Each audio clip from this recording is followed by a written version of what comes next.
انسان کی زندگی میں دن رات کا یہ سلسلہ جاری ہے. پیدائش سے لے کے وفات تک انسان کتنی صبح کتنی شامیں بتاتا ہے.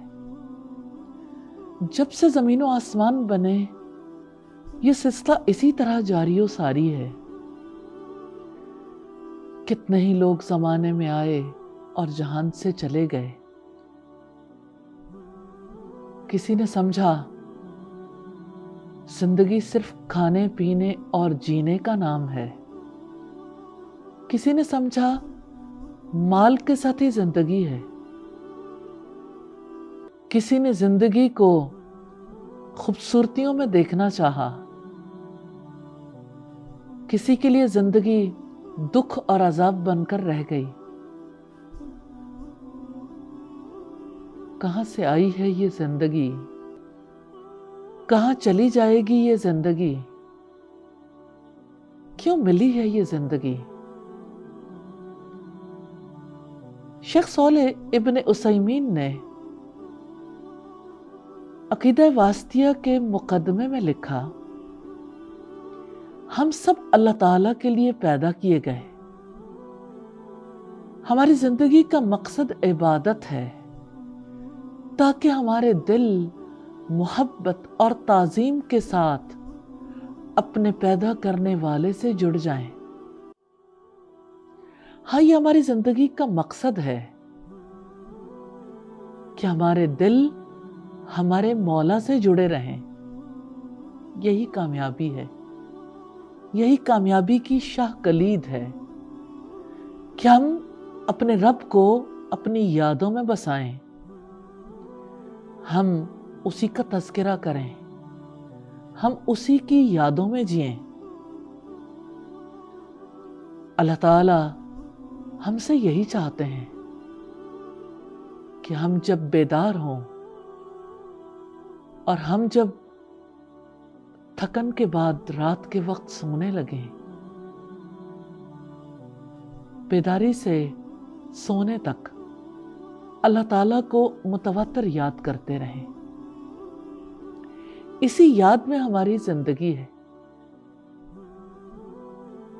ان یادوں کا سلسلہ دو اوقات میں بڑا اہم ہو جاتا ہے.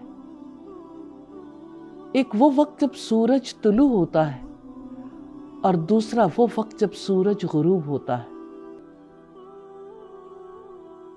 صبح و شام کیسے منور ہو سکتے ہیں، کیسے بابرکت ہو سکتے ہیں. جو کچھ صبح و شام میں کیا جا سکتا ہے ان میں سب سے بڑی چیز اللہ تعالیٰ کی یاد ہے. رب العزت نے فرمایا وَلَذِكْرُ اللَّهِ أَكْبَرُ. اللہ رب العزت کی یاد بہت بڑی چیز ہے. نبی صلی اللہ علیہ وسلم کی حیات کو ہم دیکھتے ہیں تو آپ صلی اللہ علیہ وسلم صبح کے اوقات میں خاص ذکر کرتے تھے. اسی طرح آپ شام کے اوقات میں بھی خاص ذکر کرتے تھے. یہ ذکر حفاظت ہے. یہ ذکر ہماری ضرورت ہے.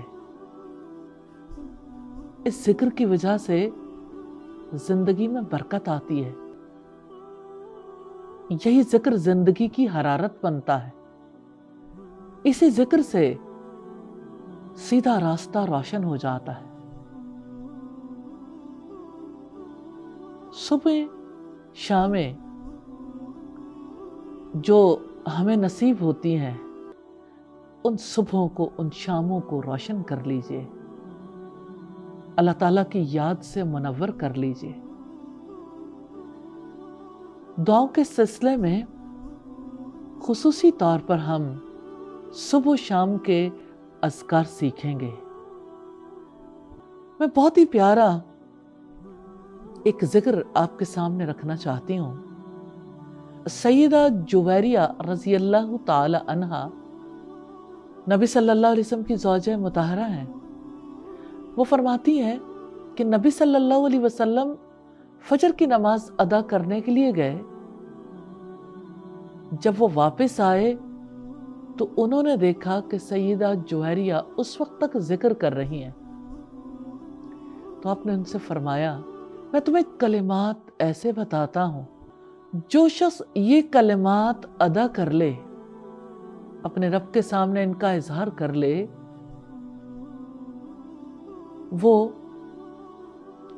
اس پورے وقت میں کہے جانے والے تمام کلمات سے زیادہ بھاری ہو جائیں گے.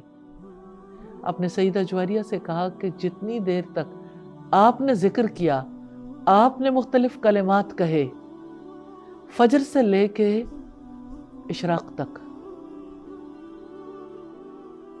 اتنے وقت میں جتنی عبادت کی، جتنا ذکر کیا، سب سے بڑھ کر یہ کلمات: سبحان اللہ و بحمدہ عدد خلقہ ورضا نفسہ وزینت عرشہ ومداد کلماتہ.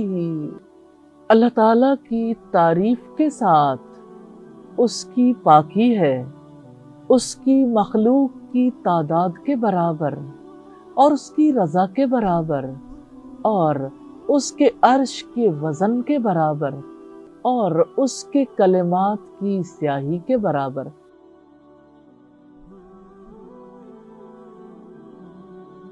اپنی زندگی میں لازم کر لیجئے، بہت بڑی دولت ہے. یہ کلمات آپ صلی اللہ علیہ وسلم 3 بار دہراتے تھے. زندگی کے لیے طے کر لیجئے، ذکر کو زندگی میں شامل کرنا ہے اور زندگی کو ذکر میں شامل کر دینا ہے انشاءاللہ تعالی.